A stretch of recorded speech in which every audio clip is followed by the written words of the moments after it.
internaute nyoso ya congolocole-news.com. congolocole-news.com atondisa mine sengo ya koebisa bino ete libota biologique ya Mfumu Kimbangu et organisé bongo conférence de presse mokolo ya mercredi le 6 novembre 2013 na salle de fête Galilée na Lemba Terminis wapi bipai famille biologique wana eko procédé bongo na présentation ya ba effet personnel ya Mfumu Kimbangu oyo bango balobi ba récupéra ki na maboko ya ba autorité belge mokolo ya exhumation ya corps ya Mfumu Kimbangu yo lingi omona liputa ya Mfumu Kimbangu olingi omona elamba ya likolo ya Mfumu Kimbangu olingi pe omona croix oyo Mfumu Kimbangu azalaki kosimba yaka mokolo ya mercredi na salle de fête Galilée omona kimona meso. Cher internaute news ya congolocole-news.com bozala poste toko pesa bino bilili pe bino moko bokomona kasi motuna etunami Mfumu Kimbangu akufa avant indépendance, c'est-à-dire avant 1960 na lokasa na ya mbotama e komama ye azana nationalité belge motuna etunami tokoki kozongisa Mfumu Kimbangu te na nationalité congolaise et yano na motuna oyo ekobima COB na conférence de presse wana yango to bengisi bino boya ebele. congolocole-news.com témoin de l'événement a kozala wana pona ko pesa bino basango pebilili ya conférence de presse oyo yango na pesi bana nyoso ya mvuluzi ingeta ibobo kwandi tokutani na bino mbala ya sima pona masolo mususu kimia boboto omabota mabino. Merci.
Sur les images, nous voyons la prison de Kastombo où le prophète Simon Kimbangu a séjourné 30 années durant.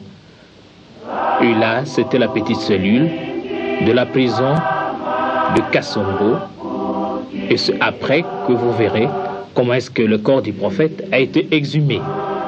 Le prophète Simon Kimbangu, pour qui nous commémorons ce dimanche, puisque c'était le 12 octobre, c'était le mardi, le 31e anniversaire de sa mort odieuse, survenue en 1951 dans sa cellule de prisonnier à Lubumbashi, est né le 12 septembre 1887 en Kamba, dans la sous-région de Cataracte, région du Bas-Zaïre, de papa Kouyela et de maman Louézi. Le destin lui arracha très tôt ses parents et fut élevé par sa tante Kinzembo. Devenu adulte, il cultiva la terre aux côtés de son épouse, maman Mouilo Marie, avec qui il eut 3 fils, dont sa grande Kisolokele, sa grande Dialungana et son Djangenda Kuntima. Kimbangu fit 4 ans d'études primaires à la mission baptiste BMS de Gombe-Lutete, à moins de 10 km d'Nkamba, où il fut baptisé en 1915.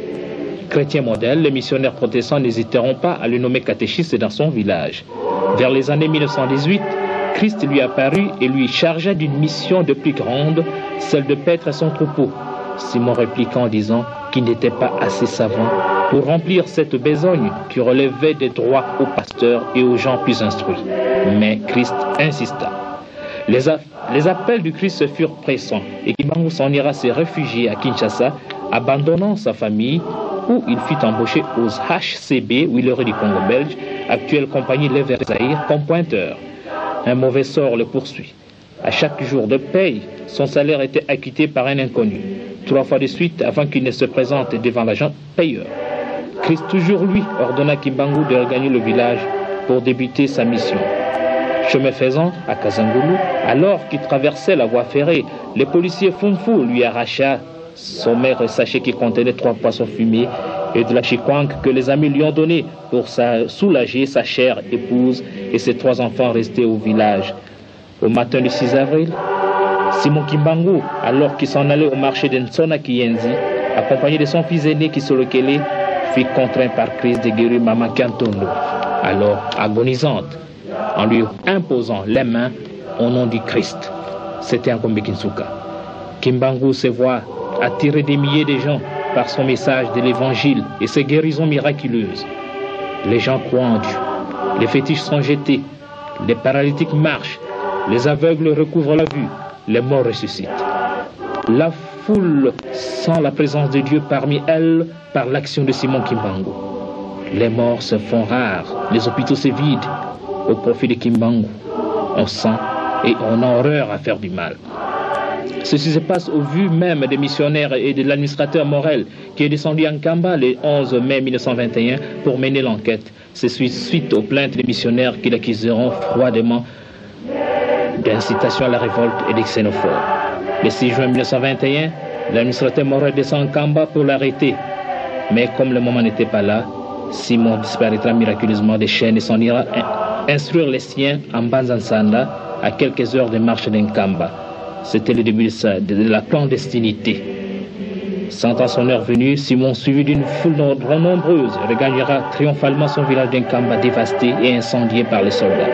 Il sera arrêté le 12 octobre 1921 et condamné à mort par le jugement du 3 octobre du Conseil de guerre de Thésville.